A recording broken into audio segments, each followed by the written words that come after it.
Hello दोस्तों, सक्षम पर आपका स्वागत है। मैं इंद्र सिंह और मैं सक्षम पे फिजिक्स पढ़ाता हूँ। तो आज हम फिजिक्स से रिलेटेड कुछ इम्पोर्टेंट जो पॉइंट्स होते हैं उनके बारे में हम जानेंगे। वैसे आज का जो हमारा टॉपिक है वो टॉपिक फिजिक्स में ऑप्टिक्स, जो हमारा 12th क्लास का चैप्टर है रे ऑप्टिक्स, उससे रिलेटेड है। तो आज देखिए स्टार्ट करते हैं। हम इस पॉइंट को लेकर चलेंगे। तो पॉइंट क्या है हमारा? फोकस दूरी और वक्रता त्रिज्या में संबंध। फोकस दूरी का लिखते हैं F से, वक्रता त्रिज्या का कैसे लिखते हैं? R से। तो आज हम पढ़ेंगे F और R में क्या रिलेशन होता है। आप सभी ने 10वीं क्लास के अंदर भी इस चैप्टर को पढ़ रखा होगा और आपको पता है कि F इक्वल टू R/2 होता है। बट 10वीं क्लास में हमने केवल ये पढ़ा था, लेकिन 12वीं क्लास में हम ये प्रूव करेंगे कि F is equal to R/2 कैसे होता है। तो चलिए हम हमारी जर्नी को शुरू करते हैं और आपको मैं बहुत बारीकी से हर एक चीज़ के बारे में बताऊंगा। तो आपको क्लास को शुरू से लेकर लास्ट तक देखना है। तो हम आगे कंटिन्यू करते हैं। सबसे पहले हम एक अवतल दर्पण लेंगे। ये रहा हमारा अवतल दर्पण। और आपको पता है अवतल दर्पण तो हम जो पॉलिश करते हैं वो पॉलिश किधर होती है? बाहर की तरफ। और ये हमारी क्या है? मुख्य अक्ष। मुख्य अक्ष का जो ये बिंदु है इसे हम क्या बोलते हैं? पोल P। यहाँ पर क्या है? Focus F। और इस पॉइंट को हम क्या बोलते हैं? C, वक्रता केंद्र। सबसे पहले मैं आपको यहाँ पर जो इम्पोर्टेंट जो बिंदु है वो बता दूँ। P और F के बीच की जो दूरी होती है उसे बोलते हैं फोकस दूरी। फोकस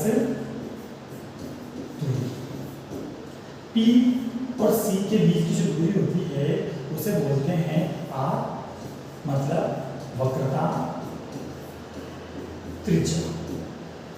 और ये जो दूरी आप देख सकते हो PF, P यानी ध्रुव, F यानी फोकस बिंदु। इसे हम क्या बोलेंगे? फोकस दूरी। P ध्रुव है और C क्या है? वक्रता केंद्र। और इसके बीच की दूरी को हम क्या बोलेंगे? वक्रता त्रिज्या। R से इसे प्रदर्शित किया जाता है। अब हम देखेंगे हमारे पास कोई प्रकाश की किरण है, वो मुख्य अक्ष के समांतर आ रही है।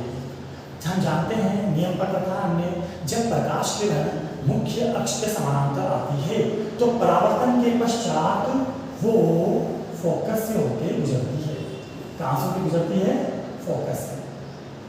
देख सकते हैं आप, फोकस से होकर गुजरती है। तो ये तो हो गई आपकी आपतित किरण और ये आपकी क्या हो गई? परावर्तित किरण।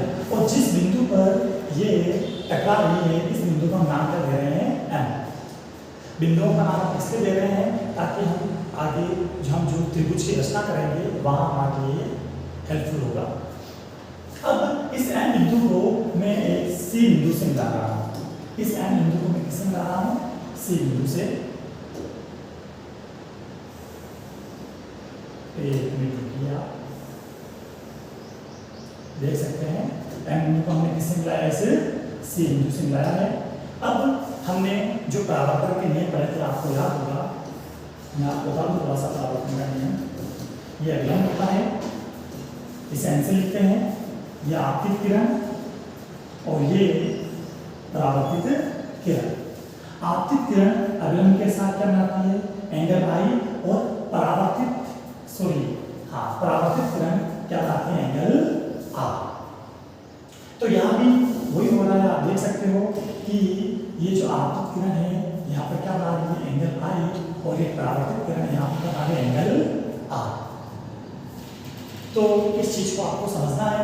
अब आगे हम और बढ़ते हैं, कंटिन्यू करते हैं। फैक्ट के साथ चलेंगे हम। एक और चीज क्या हमारे पास, थोड़ा सा मैं आपको बताया कि हमारे साइड में कर देते इसको। हमने एक नियम पर रखा है, जब दो समांतर रेखा को एक तिर्यक रेखा काटती है तो वहां जो कोण बनते हैं अंतर एकांतर कोण, वो कोण क्या होते हैं, समान होते हैं। और आपको नॉलेज में होगा वहाँ हम जनरली किसे देखते हैं, जेड को देखते हैं। किसे देखते हैं, जेड को। तो यहाँ भी मैं आपको ये कहूँगा, देखो यहाँ एक तो मुख्य अक्ष है और यहाँ एक क्या है, आपके प्रकाश की किरण, और ये दोनों आपस में क्या है, समानांतर। और यहाँ पर जो रेखा है, एक है एन सी और एक है एन एफ, ये दोनों रेखाएं इन समांतर रेखाओं को क्या कर रही है, काट रही है। तो यहाँ आप देख सकते हो कि यहाँ हम जेड बना सकते हैं, और जब आप जेड बनाओगे आपको देखना है, देखिए जेड बन रहा है, तो ये वाला जो कोण है ये क्या होगा, एंगल आई। और जब मैं आगे बढ़ता हूँ तो एक और देखिए, इस एफ के यहाँ आप देखिए, तो एफ के यहाँ जब आप देखोगे तो यहाँ पर आपको दो कोण मिलेंगे, एक मिलेगा आई और एक क्या मिलेगा, आर। ठीक है, अभी मैंने आपको बताया परावर्तन का। परावर्तन का एक नियम होता है, एंगल आई बराबर क्या होता है, एंगल आर, यानी दोनों कोण आपस में बराबर होते हैं। तो जब मैं यहाँ आई प्लस आर कर रहा हूँ तो क्या मैं इसको 2i लिख सकता हूँ क्या? यस सर, आप 2i लिख सकते हो, क्योंकि i इक्वल टू क्या होता है, r। आप चाहो किसी 2i लिख सकते हो, आप चाहो किसी 2r लिख सकते हो, हम i लिखना प्रेफर करेंगे। तो आप देख सकते हो हमने ओवरऑल हमारे इस डायग्राम को ड्रॉ कर दिया है। अब हम आगे कंटिन्यू करते हैं और हम देखेंगे कि हम यहाँ समकोण त्रिभुज की रचना करेंगे, और उस समकोण त्रिभुज में हम लेंगे टेन। ट्रिग्नोमेट्रिक जो चैप्टर है 10th क्लास का, उसमें आपने पढ़ा होगा साइन कोस टेन। तो हम यहाँ पर क्या लेंगे, ट्रिग्नोमेट्रिक रेशियो में 10 लेंगे। अब यहाँ मैं आपको दो त्रिभुज बताऊंगा। पहला जो त्रिभुज लिया हमने, त्रिभुज MPF, देख सकते हैं आप, त्रिभुज MPF।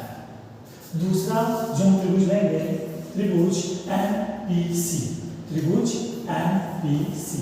और दोनों त्रिभुज में आपको क्या लेना है, 10। देखिए 10 यहाँ कितना है, 2i, 2i। और 10 का जो सूत्र होता है वो क्या होता है, लंब बटे आधार। तो लंब कितना है, यहाँ लंब है MP और आधार कितना है, PF। देख सकते हैं आप। फिर हम MPC, त्रिभुज MPC की बात करते हैं। यहाँ भी हम क्या लेंगे, 10। देख सकते हैं MPC, यहाँ कौन क्या बन रहा है, I, सूत्र वही रहेगा, लंब बटे आधार। लंब कितना है, MP और आधार कितना है, PC। अब यहाँ पर आपको जो कोण दिख रहे हैं I और R, ये कोण बहुत छोटे होते हैं। हम यहाँ कह सकते हैं कि tan थीटा, जो tan थीटा बना है यहाँ पर, उस थीटा को अपन क्या मान सकते हैं, अप्रोक्स थीटा मान सकते हैं। तो यहाँ हम क्या करेंगे, इस क्या लिखेंगे, 2i equal to MP upon PF, और यहाँ क्या लिखेंगे, I equal to MP upon PC। ये समीकरण नंबर 1, ये आपकी समीकरण नंबर 2। अब हमें कुछ नहीं करना है, समीकरण 1 और 2 को हल करना है। आप देख सकते हैं क्या समीकरण 2 से I का मान मैं 1 में रख सकता हूँ। तो सर आप समीकरण 2 से I का मान 1 में आप रख सकते हो। देखिए क्या करते हैं हम, समीकरण 2 से I का मान समीकरण 1 में रखने पर रखिए 2 I की वैल्यू क्या रखनी है आपको, MP upon PC equal to क्या आपके पास, MP अपॉन PF। देख सकते हैं आप, MP से MP कैंसिल, क्या बचा, 2 अपॉन PC, 1 अपॉन PF। और यहाँ से आप जो वैल्यूज है हमारी, मैंने आपको बताया था, देख सकते हैं आप,